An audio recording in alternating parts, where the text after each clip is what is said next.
Are we good now?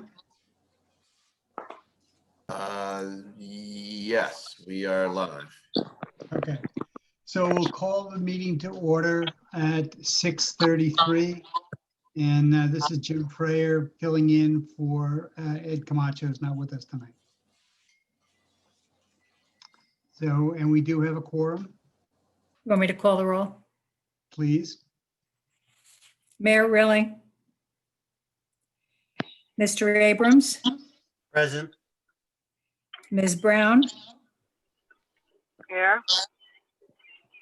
Mr. Camacho? Mr. Frayer? Here. Mr. Jelleret? Here. Mr. Kasimis? You have 4 present at the moment. You have a quorum.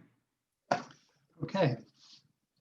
So I'd like to dispense with the reading of the minutes and is there anybody that has any questions? Or first of all, let's move that we approve the, can I have a movement to approve the minutes? So moved, Troy. Any corrections or, Yes. So I was at the last meeting and I'm not noted in the attendance section of the minutes for the last meeting. I was there on the phone, so I don't know if you all didn't know I was there, but I was there. okay, Sherry Brown. right, I got that, Sherry. Is there anything, anybody else, any other corrections or amplifications that we need in the minutes? Yeah, Jim, this is Troy, just on page 4, minor. 4th paragraph down, starting with Mr. Dakowitz, said that in addition, it should be rainy instead of rain. It says rainy day funds instead of rain, so. Okay. Thank you. Okay, there's no other changes or modifications. Can we have all in favor of accepting the minutes? Aye. Aye. All opposed? Any opposed? There are no opposed. Okay, so we're approved for the minutes. Next on the agenda is the special appropriations, of which there are none this evening. So we'll just move to the transfer agenda. And there seems to be three transfers that are being asked for approval. Can we put those all together since the aggregate amount is only $36,000? Henry, is there anything that we have to know about these in particular? Or actually, I'm sorry, Donna, do we have to read this first? Are you talking about this? There's actually, you're talking about page 6, right? Page 6, there's 3 transfers. Okay. Lola sent you an additional page to correct that with 6 transfers. Am I right, Henry?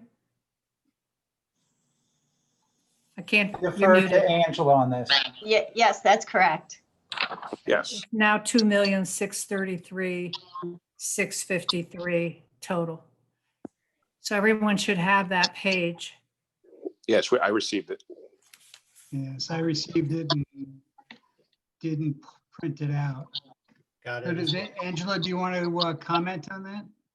Do you want to share the screen maybe so everyone can see just in case?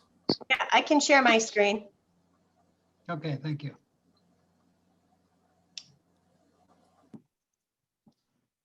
Does someone need to give you permission to share your screen? No. She should be able to share it. There you go. Great. This is the updated copy that all of the transfers are from contingency, and the number on the bottom is the balance that will be available if all of these transfers are approved. Angela, maybe you could make it a little bit larger on your screen. Yeah, that's fine. No, one less. Yeah, perfect.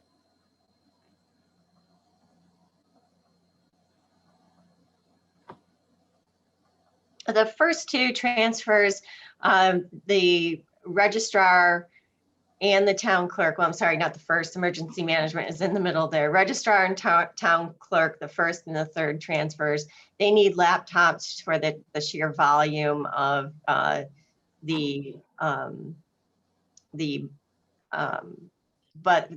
the volunteers Elections? for all, I'm Election, sorry, for the elections, for the ballots, right.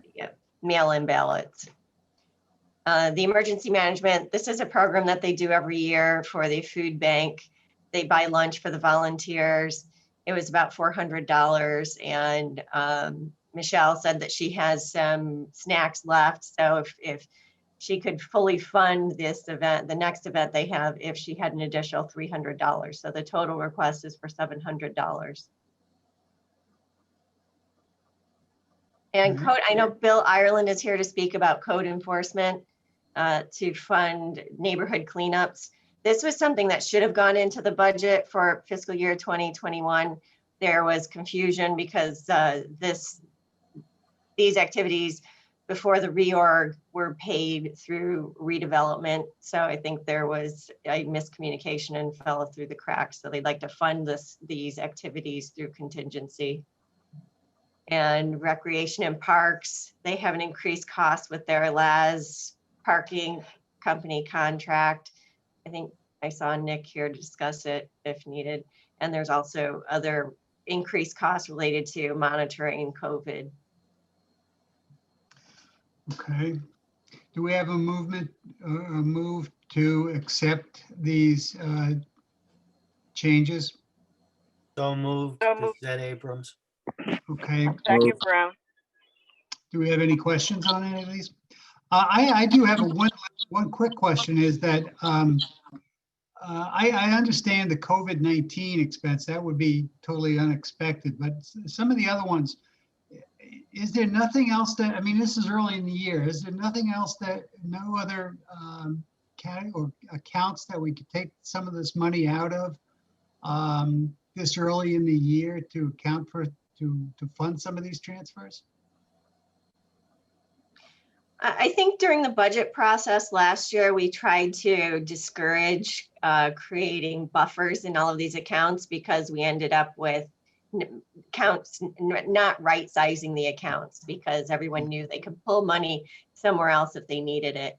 And I think we felt that that's what contingency is for. You right size your budget, and if there are unknowns, then you can tap into those funds. And we've always funded the contingency balance very well, even for large items. Like some years they were short on the salt budget, and that was $300,000. Mhm. So I think they thought was that all of the accounts should be right sized now. And I think I would just add that we did a total of what the balance of contingency is. We didn't add up what all the transfers are, but it's about 60,000, definitely under 65. So it's Yeah. not a significant amount of money. But Right. Angela's right. We're trying to get more direct and accurate budgeting line by line, every department, rather than planning on making line item transfers during the year. I understand that. I just have a question about the LAS contract escalation clause. Did we not know about that at the time the contract was signed? Why wasn't that built into a budget? I mean, it's tiny numbers. I don't want to waste a lot of time, but I would imagine that would have been built into a budget planning process if we knew it was an escalation clause. Nick, maybe you want to talk about that? Sure. So the budget, the operating budget was entered, I think, in about October, November.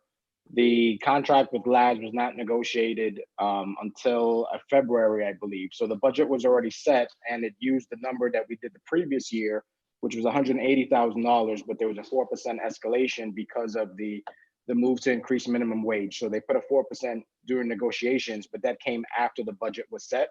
So that's why we're trying to right size the account so we have enough to pay it this year. Thank you for the clarification. I appreciate it. No problem. And Nick, can I ask another question on that? Is the cost of living increase, that 4%, is that something that is usually seen every year, or is this something that's kind of out of the ordinary? No, so as part of this contract and working the way up to the minimum wage of $15, I believe there's an increase every year of $1 for the next 3 years until we get to 2020, I believe, which is a requirement for the $15. So the contract is 3 years and there is a 4% increase, which of course, now that we know what it is, we'll build it into the operating budgets moving forward. But I guess my question is, in previous contracts, was there always an increase that we would see, or is this out of the ordinary, that this is something new that we haven't seen in the last couple of years? No, this is a new contract for the Parks Department. So we went to the LPR, or we went to the LAS parking enforcement system 2 summers ago. So we tried it as a pilot program the first year, and that's where the base 180 came from.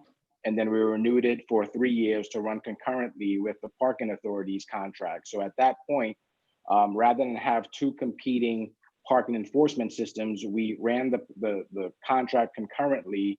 And then when it goes out to bid, we can negotiate it at that point. But this is a new contract, and we had the escalation because we have the minimum wage increase, the minimum wage requirement that goes into effect in 3 years.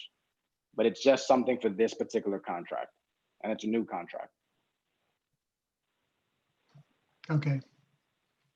Okay, thank you. Is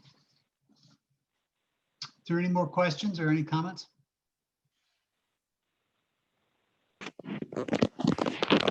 Okay, can we take this to a vote? All those in favor of accepting the changes as Aye. as shown? Aye. Aye. Aye. Any opposed? Okay, the changes are passed. And This is Donna. This is Donna. I'm Donna. on the phone because my Wi-Fi somehow won't work. okay, Is that the first vote? I'm sorry, I missed it. yes, that would be the first vote on, I believe it's just under or approximately $60,000. I don't have the new changes, the changes in front of me. It was the transfer separate- agenda though. Oh, the transfers, I'm Right. sorry. Okay. Okay. Also, we should note, Donna, you probably didn't notice, but Artie is now on the call too. Right, I had seen that before. Hey, I lost everything. I was actually online at 6:30 and it had me in as a non-participant for some reason, and it switched me over. Okay, good. The nerve. Happy to, I know. I was trying to answer the roll call and no one was responding. Nobody cared. And nobody cared. we all cared, Artie. Thanks. I saw you in over attendees, Artie, and I moved you over. Thank you. Yep. Okay, great. Okay, that takes us through the transfer agenda. The next is the special appropriations, in which we're looking for approximately, I think we're looking for 70 or 25% matching funds against the 214,000 federal funds that we're getting. And You want me this to is- read the resolution? Yes, please. Okay. Resolution authorizes special appropriation totaling $71,509 allocated to capital account number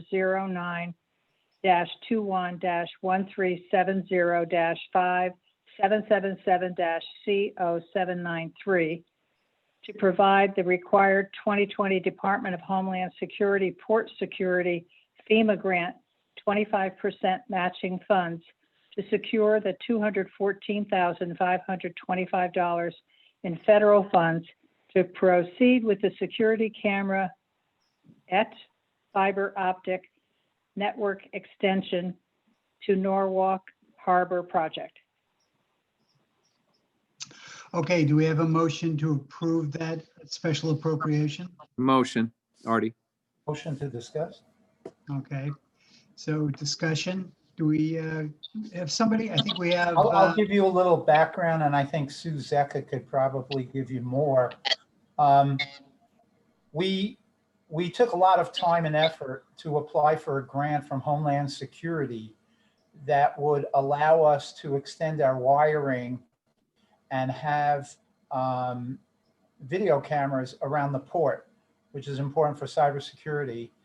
And this is a matching grant. So we put up the 71,000, and this would enable us to get over 214,000 from Homeland Security. If we don't put up this money, we lose $214,000. Sue, maybe you could talk about the details and the specifics? please? And I believe Karen Delvecchio from IT is also on the line who can speak Yes. better to the technicalities of it. I didn't But see- yeah, when the port security grant became available, the emergency management team met to discuss what type of projects were needed in the city. And there was specifically a cyber threat points awarded with this grant that when we discussed it, Karen immediately brought up that, we've been needing to pull fiber to the beach and Vets Park for a long time, and it's an expensive project.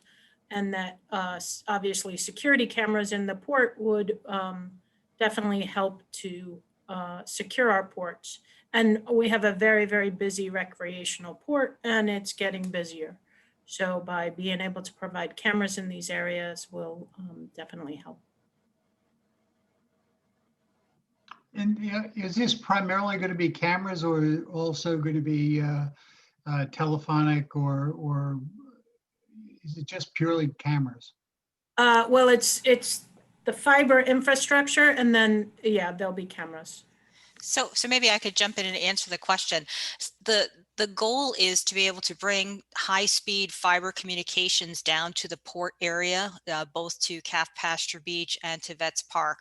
Once we have that transport hub there, obviously the cameras are going to be very important for the security, as Deputy Chief mentioned, but also we anticipate at some point in the future when there is a new police marine base in that location, we'll already have the high-speed communications down to the harbor area where that marine base will be located. In addition, once the communication is in place, if we have in the future, we want to do something with recreation and parks amenities at those locations, we have the communication infrastructure in place to be able to do that. So this is really a win for the city. It's something we've been wanting to do for a long time, both from a security perspective and from a recreation and parks perspective. And our being able to take advantage of this grant was really, as I said, a win for the city, both on the security side as well as on the amenity side going forward.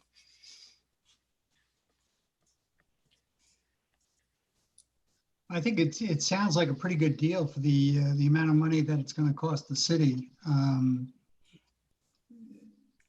Does anybody else have any other comments on that? Just a very, very minor comment for the record. The resolution should be revised. It is not security camera at fiber optic. Somebody transposed, that's simply an ampersand. It's security camera and fiber optic network. I don't know that makes a hill of beans difference, but it should be reflected properly. Yeah, I think that's the Latin interpretation of an ampersand. Yeah, exactly. Yes, ET Or is French. and in Latin. Or French, right? Or French, exactly. Yeah. We're just testing to see if people are looking at the details. Thank you. You know me, Henry, never a big picture guy.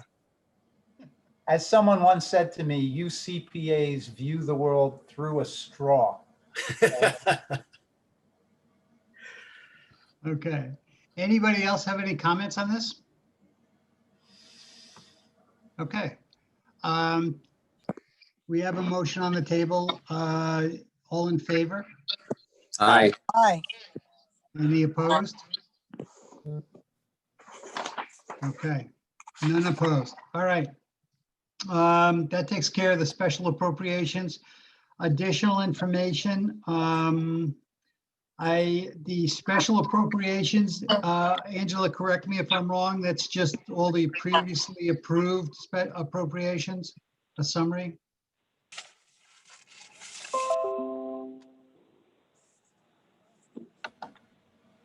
Sorry, Angela? yes, I was on mute. Yes, that's the history, and the status of contingency shows the balance before the balance that I gave you with the transfers. Correct, correct. Okay. I thought that in the last meeting we had that, going down to the next point is the Oak Hills financial status. Did we invite them to come to this meeting to discuss their budget? Yes, they should have gotten their invitations. I was emailing Yeah, Oak Jim, Hills today. Joe was on. Joe was for the, Joe Androsco's here, and I believe our Mark grant Barton. head, Mark Gart, is on as well. Right. Okay. Hello. welcome. Can we discuss a little bit, or do you have something to show us on the budget, or do you want to discuss the budget for next year? And maybe comment on the actuals, which was very good so far? Yeah, so I'll start off on August, and just very high level. I don't intend to get into the weeds on detail, but it's good. And so far, July and August, the first 2 months of our fiscal year, have been strong. So versus our budget, for August, we're 30,000 better on revenue, pretty much flat with no really compelling moves within the line items on expenses. So our net operating income is 30 positive for August, very good thing. It's 50 positive versus prior year, which is also very good. And that all of this emanates from rounds. It's something I bristle at when I hear it as a reason, but weather's been good and the demand has been there. The demand is really the thing that's driving it. So in terms of revenue rounds, accruals for the season passes that we took in August, and cart revenue, which is tied to revenue rounds as well. It's looking pretty well for August. September was also fairly good. You'll see that in the September payment that we made to the city, I think just today, 11,400. We were budgeted to have fewer rounds and to only be at about 10,000.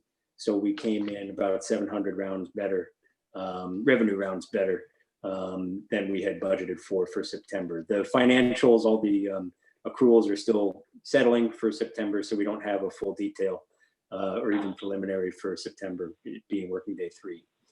But our cash is in very good position. So speaking about our cash position as of 9/30, we're at about 370,000. This is an extremely strong cash position compared to where we've been in the past. There have been times when we were in the 200s at this point. And that, I'll just kind of use that as a segue into the budget. We had sent through a document, just kind of a one-pager, high-level P&L view with some cash effects. I don't know if that's beamable or if people actually got it.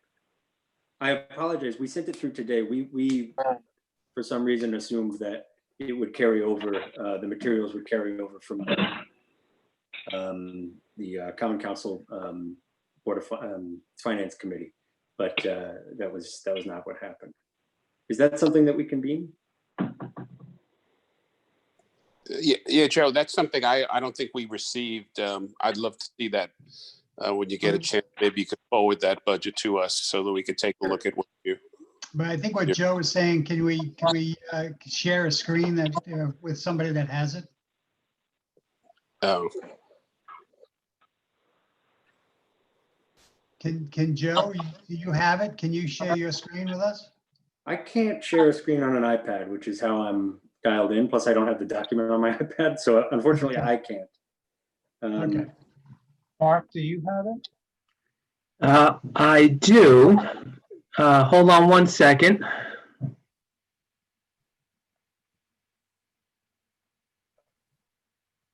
While it's coming up, let me just talk about some of the goals that I actually reported back in August to this group that we had for this. We were trying to be realistic and not overly aspirational on revenue. We were trying to be tight on expense.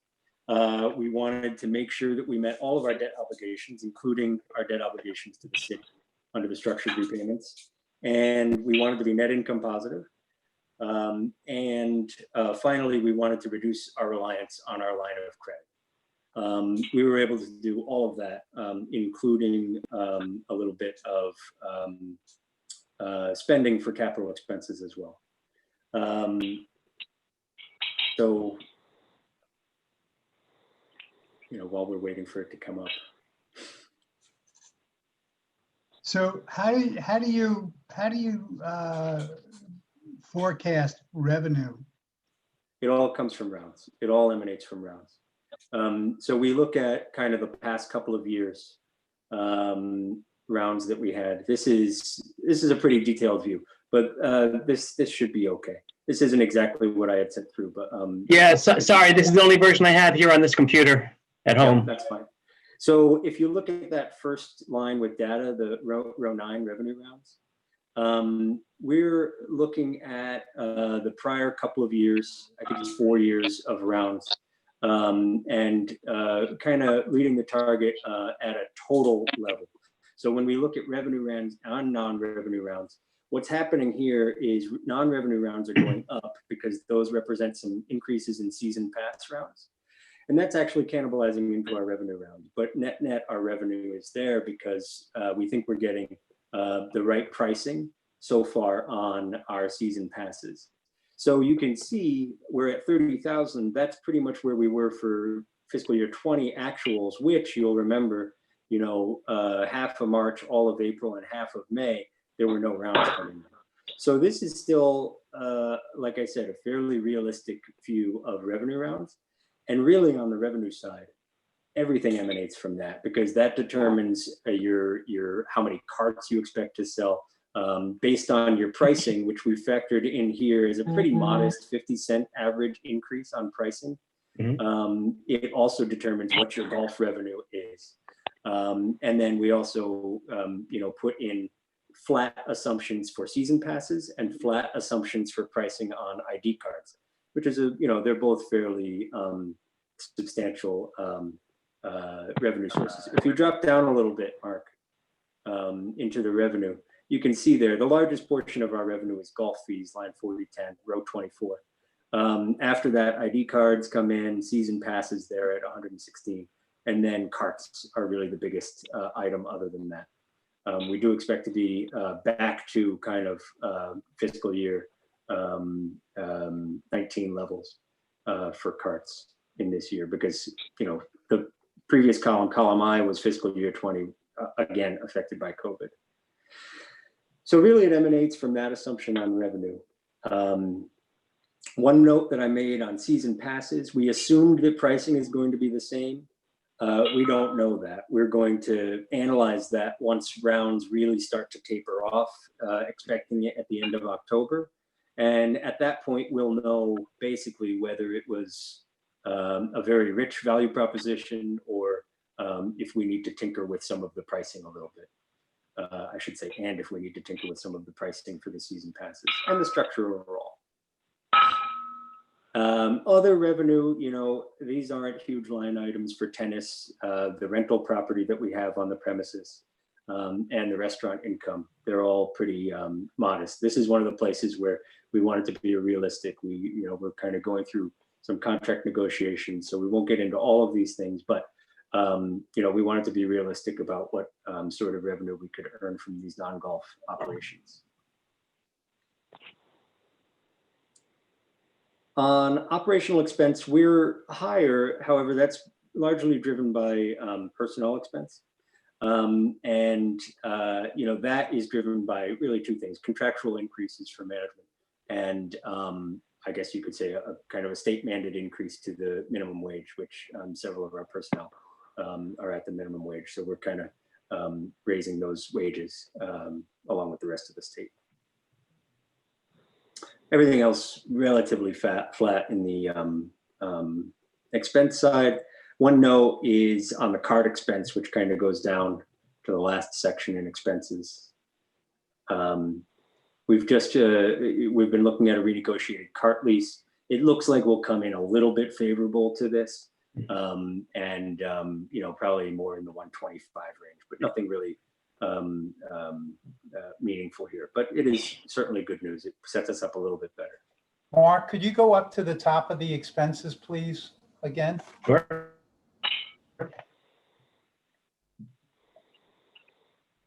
So when I look at personnel expense, that doesn't have benefits, right? It's just salaries? Correct. The benefits are right in this section here, lines Okay, 55. I look at the range for the 687,000 going up to 748,000. That's an 8.9% increase. I know in the city, we have a 2.35% increase. I'm trying to understand why you're going up 8.9% in your salaries. A lot of that was due to, if you look at seasonal personnel, row 50, line, account 5070, those people were basically not working during COVID. So we had a big decrease in column I there, the 109,000, going back up to a more normal range for Are those previous two years. different years, I and J? Yes. Yes. If you look up here, this is the actuals for FY20. So there Actual were, through June 30 of 20? correct. Correct. And as Joe said, it included a lot of furloughs and just not bringing back seasonal people for the 2 months that we were closed down. I myself was furloughed for 3 weeks, as well as several other people, which is why you see a dip in, if you go back to here, this is 2019, 2018. So you'll see how this past year was even lower than a lot of those sections. Okay, thank you. Yep. Sure.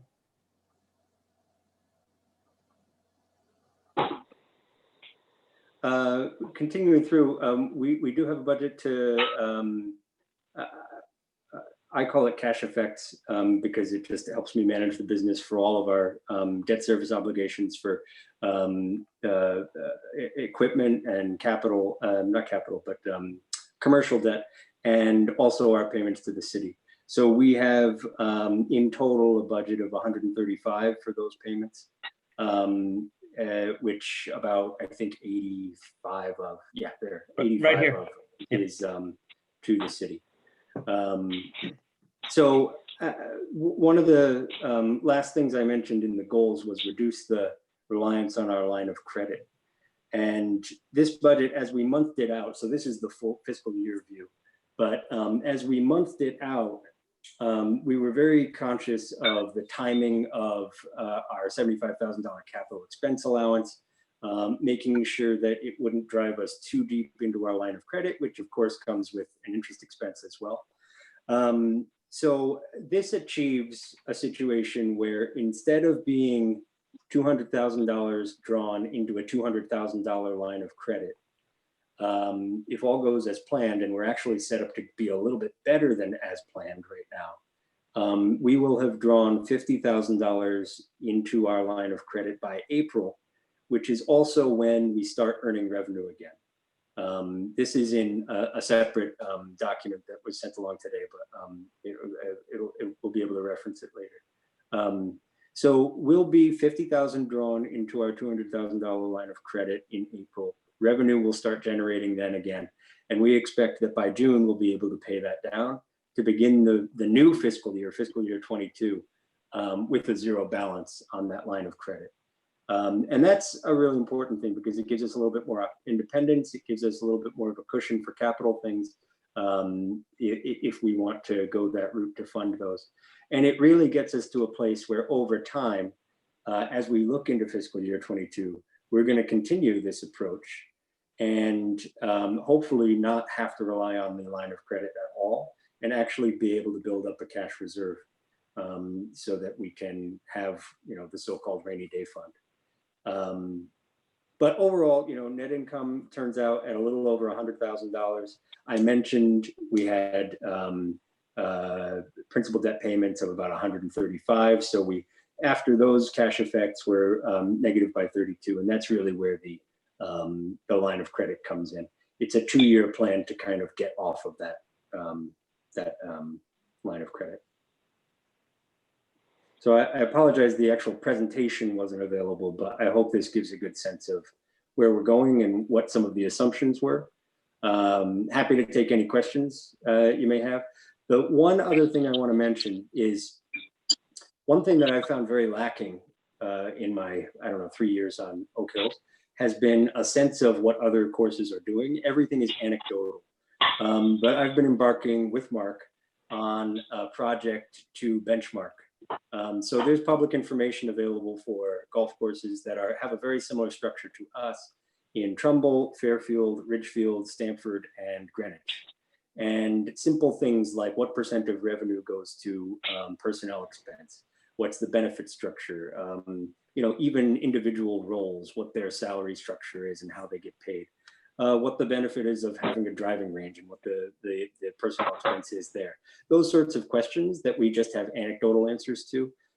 Pretty soon, I'd say in the next 2 months, we're going to have actual hard answers to over the past 3 or 4 years. Everybody reports a little bit differently, so we can't get exactly apples to apples, but that's one of the things that we're going to strive for, to get more comparability there.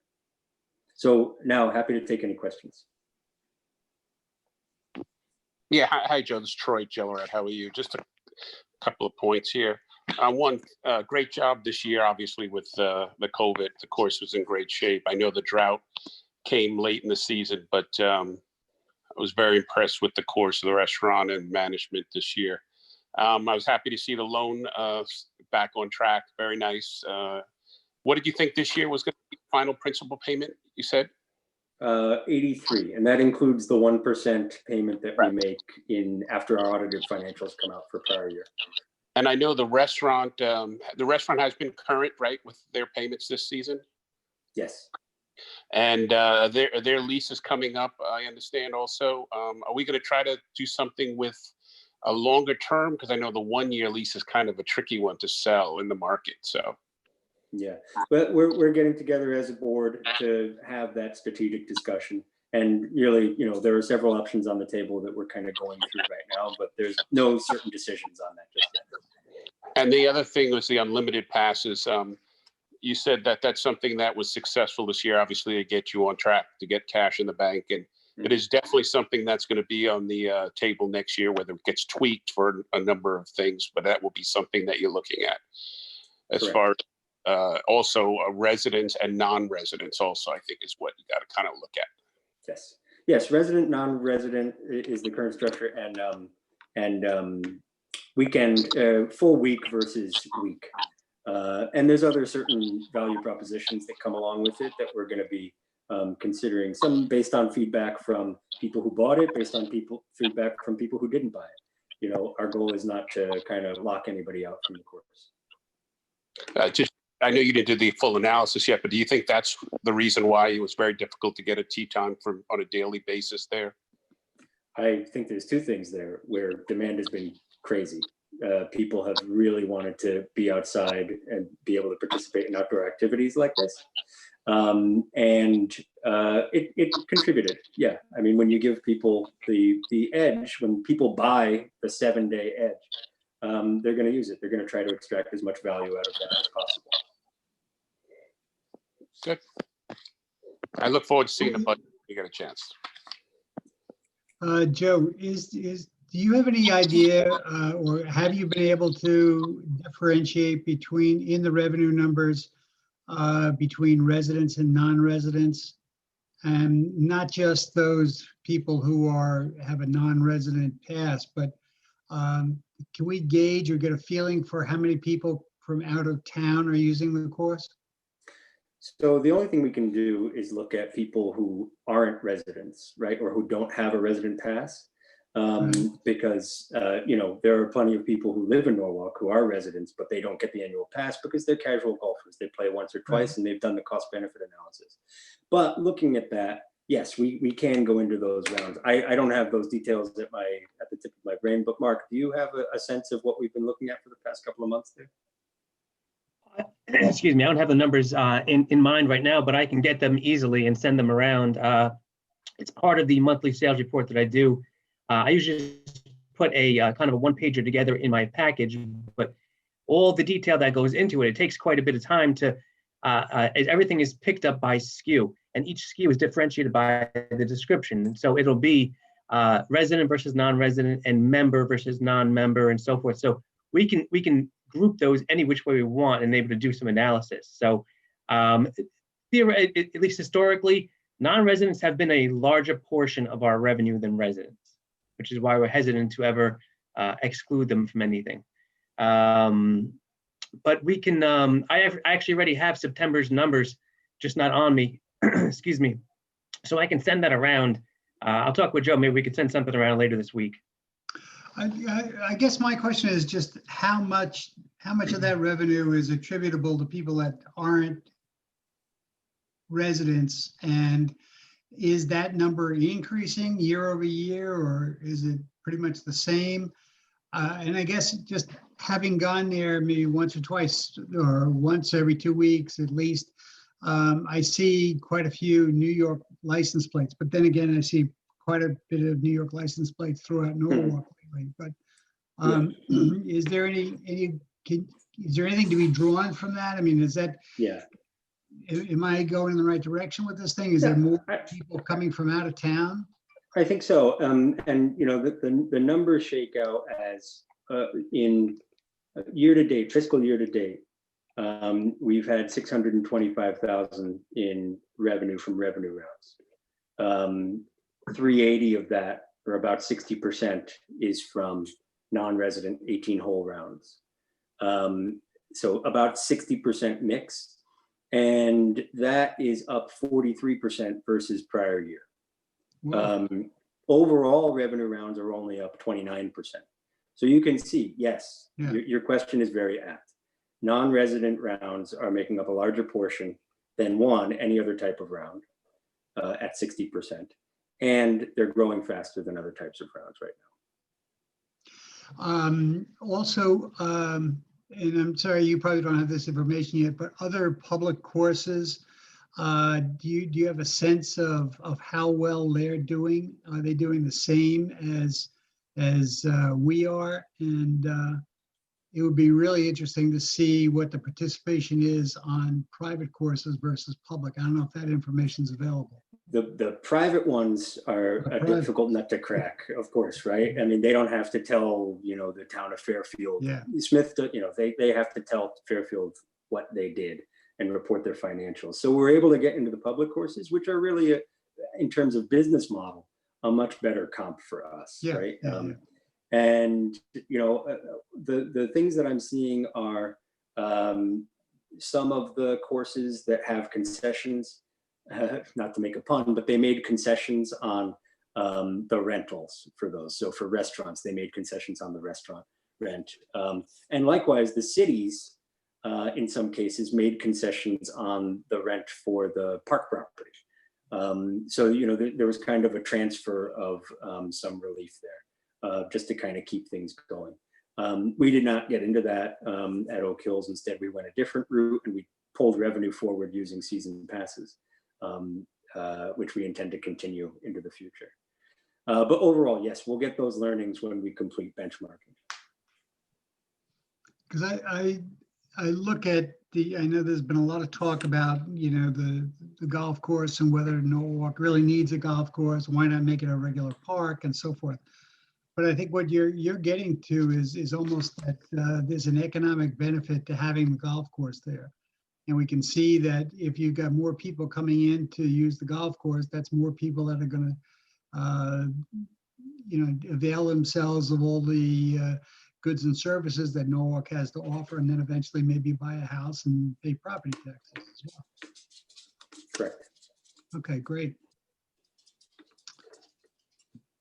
James, I will just say one thing to add to that. Just, I do think some of the non-resident play is due to COVID, and I know when we first opened in May, we had a couple people coming in from Long Island, which is a little bit further than usual, and it's just because people had nothing else to do, and so they were willing to take the drive. And I do think that's somewhat reflected here, and probably will go down a bit as hopefully we come out of this pandemic.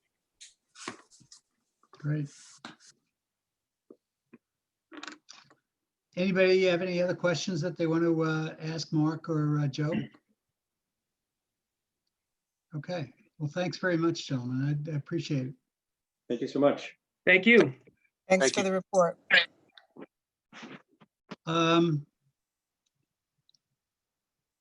rest of it is do we have anything from the tax? I was going to ask a general question of Angela. Is there anything that we should be looking at in the operating expenditure reports? Is there any variances that, I didn't get a chance to look through all the variances, but is there anything I mean, at this early state that we should be aware of? No, it's very early. There isn't anything that stands out so far. Next month, I will be presenting all of the transfers that will shore up the deficits with the surpluses. And you will be reviewing the rollover requests next month also. Okay, great. Okay, on the tax collectors reports, again, is there anything that we want to bring up to the board? Says here. I'm here. Yes, is there anything that you want to put? That's my question. Elvis Is is there not any, in the building, but Lisa is. Lisa, is there anything that you want to bring up about our situation on taxes? Well, actually, I think things are going fairly well. The collection period ended on October 1st, and I updated our dashboard on the website with figures through the 2nd of October that we took in at the window and through the internet and telephone payments through our vendor, but we're still getting mail in. So we're probably going to continue to receive mail through the better part of this week.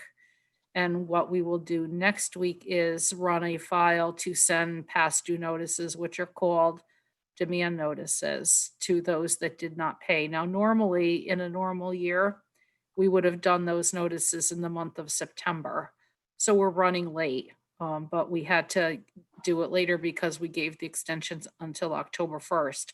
But we were very concerned about how people would be paying because we just didn't know how the virus would affect our collections given the extended grace period, but it does appear that we did pretty well. We'll know better when we post all of our mail. But when I spoke with Henry on Friday, and then we were emailing each other again today, it appears that we had a very robust last week of September into October.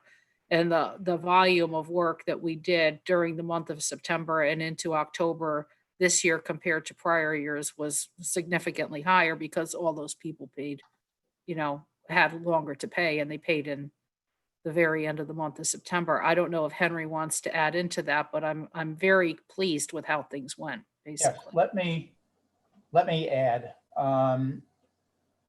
Let me start by Lisa has been monitoring weekly a comparison of tax collections beginning with March, once we knew about COVID, rolling forward week by week. And we knew we were going to have that change between the August 1st normal deadline and October 1st. So I think in a couple of weeks, we'll have an even clearer picture. But for that whole period, which is 31 weeks, so starting in March, going through COVID, now going to October 5th, which are all the payments without the penalty. And I think we communicated very well, explaining to people that the July 1st deadline is the penalties are retroactive to July 1st if you don't pay by the grace period of October 1st. So instead of 1.5% per month, we're talking a 6% penalty if you don't pay by October 1st. We warn them over and over and over. So I would hope that we have fewer late payments this year just because of that. But year to year for the 31 weeks, we are up 2.6% versus last year. Now that translates to $4.85 million. Now, Lisa, you can clarify, but this was a tax sale year where we got the best of both worlds. We advertised the tax sale, but we didn't have the cost of doing a tax sale. But a lot of people, when they get that notice, they belly up to the bar and pay it off. So I don't know what you would estimate, Lisa, about $2 million came in for from tax sale accounts? Actually, it was significantly more. The sale, we started tracking the sale. We sent our first letters in November prior to COVID. And then we stopped once COVID hit. And on tax sale properties, we collected $3.2 million through today on 87 properties that paid in full. And Okay, we then never, okay, ever, yeah. that's good to hear, but I'm trying to compare and put it into the March to October timeframe. So I'm Oh, gonna say, I'm sorry, I don't know how much. no, but let's just say, take a haircut on the 3.2 million.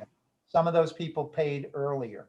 They did. Okay, so out of the 4.9 increase from last year, even if you take off 3 million for tax sale properties, and it's probably less, we are running ahead of last year, and we're going through the collection period.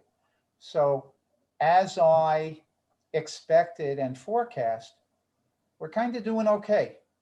We're kind of doing okay. I don't want to put any more precision on it, but we're okay.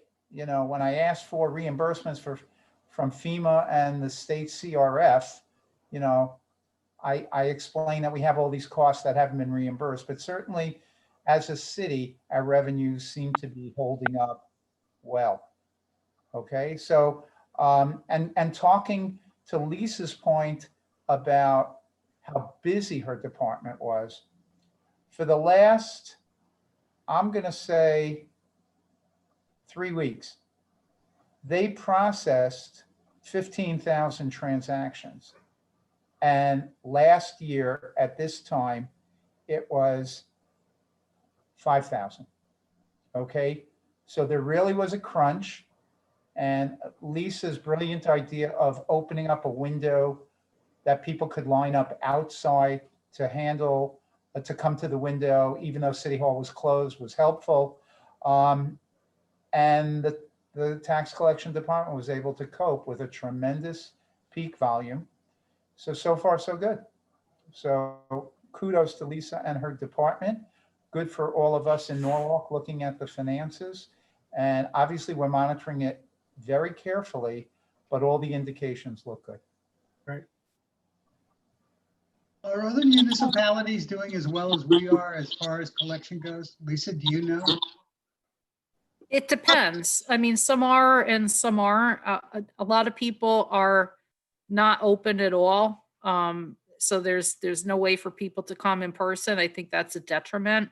But I don't hear anybody really struggling. If they are, we haven't heard about it, because some people had asked the state whether the governor was considering doing another extension for the second installment for those of us who are dual installment towns. And from what we are hearing from the people, our contacts at the state, Governor Lamont is not considering doing anything like that. So that tells me that for the most part, people are paying their property taxes. Hi, this is Sherry Brown. So even for some of the businesses, obviously, that had to close and obviously had a tough time, many of them were still able to pay their tax bills? The tax bills that we're collecting now are for the time period that was pre-COVID. Okay. So what you're going to see, I think, is you're going to see some type of drop off for businesses that were still in business on October 1st of 2020. Mm-hmm. That is our grand list year for next summer's collection. So That what way. we're collecting now is the 2019 grand list.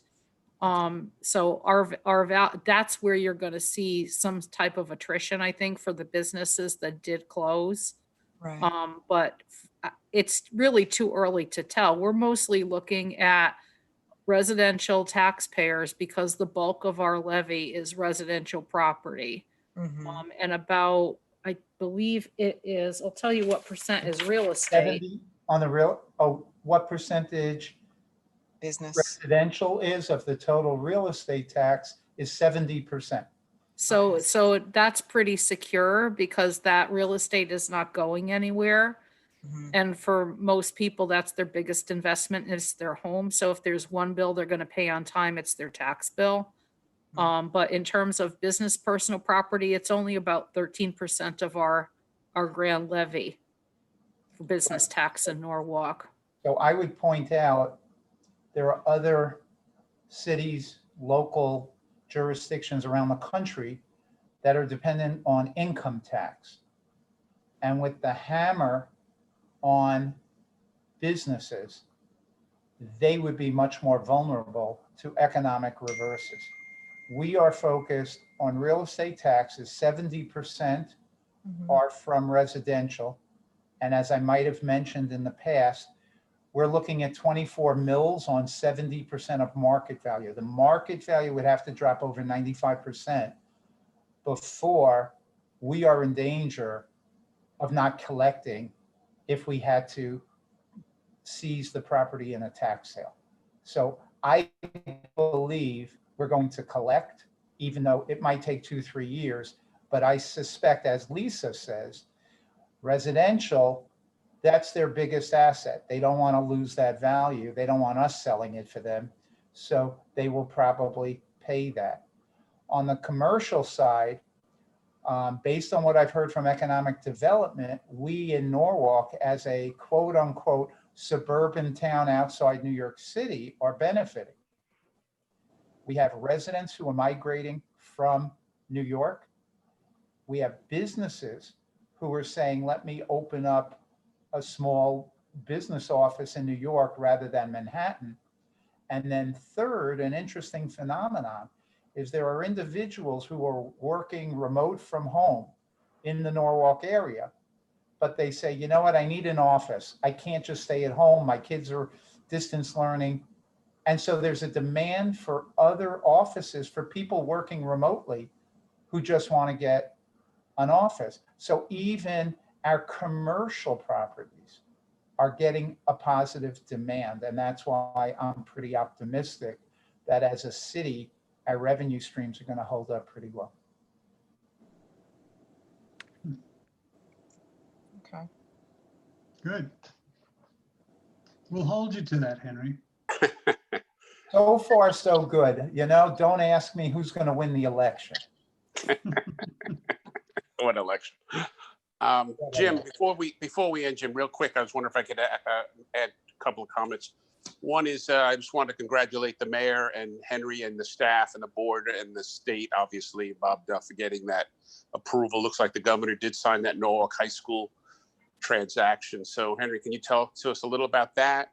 And the other thing is, next time we're going to have to probably talk a little about the parking authority, because I drive past the parking lots and I don't see anybody obviously commuting anymore. I'm just curious. That's something probably we're going to have to look at down the road.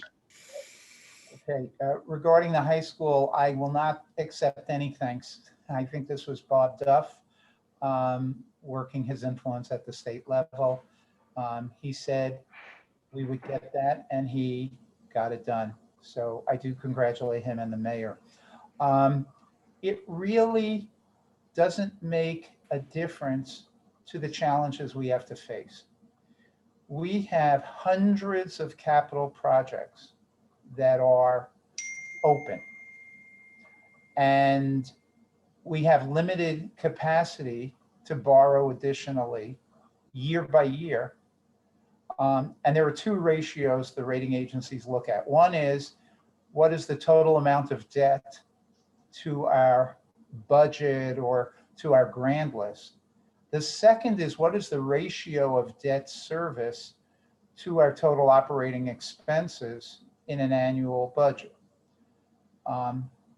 Unfortunately, that ratio gets better as we spend more year by year in our budget, because that's a denominator. So I don't want to encourage spending just to make that ratio look good. But the point is, we're bumping up against some real limits. And as I had indicated last year, I'd like to use this year's capital budgeting process to have a review of all of these open capital projects. I have certain ideas about how we can get through this limitation while still getting our projects done. So one is what I call the Cadillac versus Volkswagen. Okay, yes, we want to do the project. Can we economize? Okay, do we need all of the bells and whistles? Okay, number two, maybe a project has 5 components, A, B, C, D, and E. But there's a law of diminishing returns, and maybe we get 80% of the value from A, B, and C. And maybe we don't do D and E. We're in the time of COVID, we have a recession out there. Maybe we just skinny down the project. Third is timing.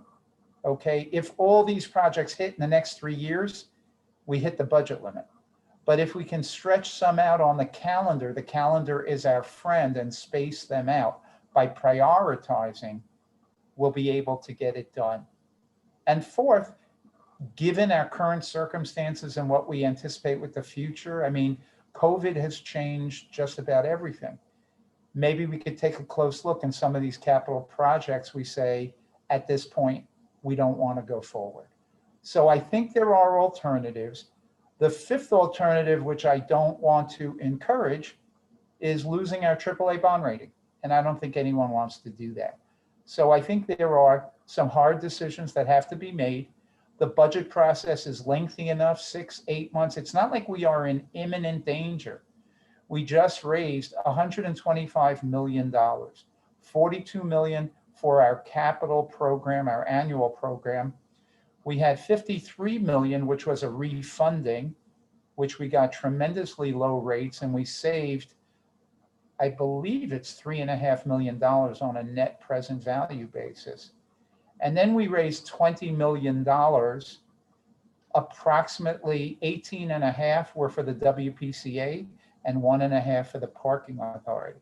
Now you raise an interesting point, Troy, about the parking authority. Normally, I don't worry about those two authorities. They are enterprise funds, which means they set their rates sufficient such that their revenues cover all the expenses, including the increased debt service. And they've done it for years and years. And that's why the rating agencies don't even look at Norwalk City when they look at those bonds. They just say they're on their own and they pay their bills and not a problem. I don't worry about the WPCA. I think they set rates. The rates are reasonable and competitive, and they can cover the $18.5 million, which they expect to spend on necessary capital projects over the next 2-3 years.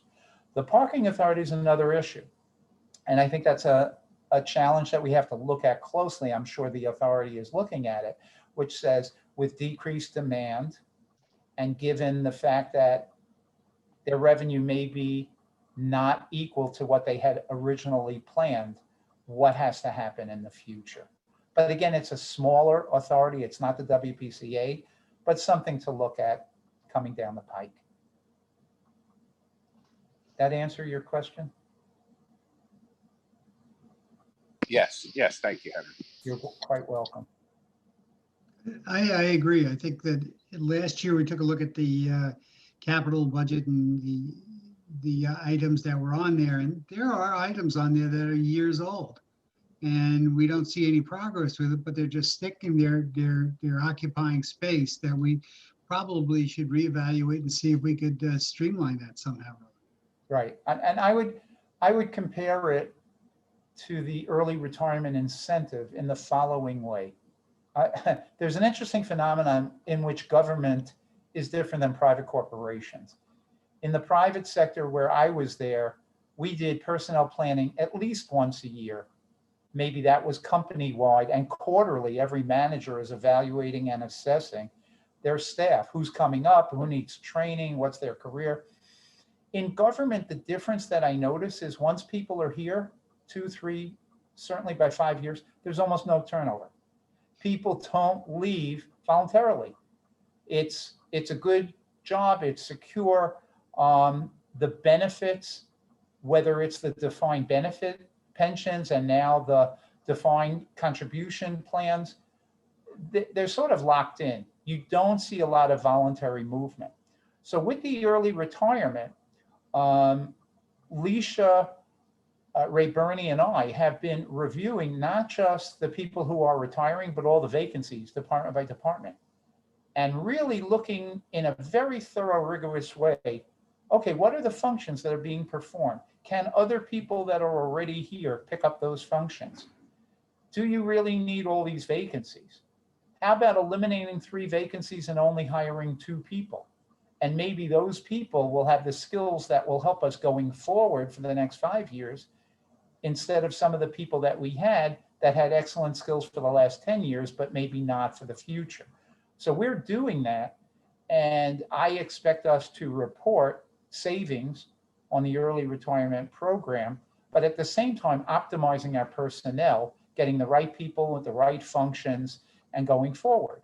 So similarly with the capital budgets, Jim, as you indicated, we have to take a broader view. Now, we've approved a lot, but what I started last year was looking 10 years out and saying, we might have authorized something, but maybe we didn't borrow it yet. And we have to look at, if the financial advisor and I looked at this carefully and we set up a limit of how much we should borrow in new increased borrowings beyond where we are today. So whatever matures plus an increase.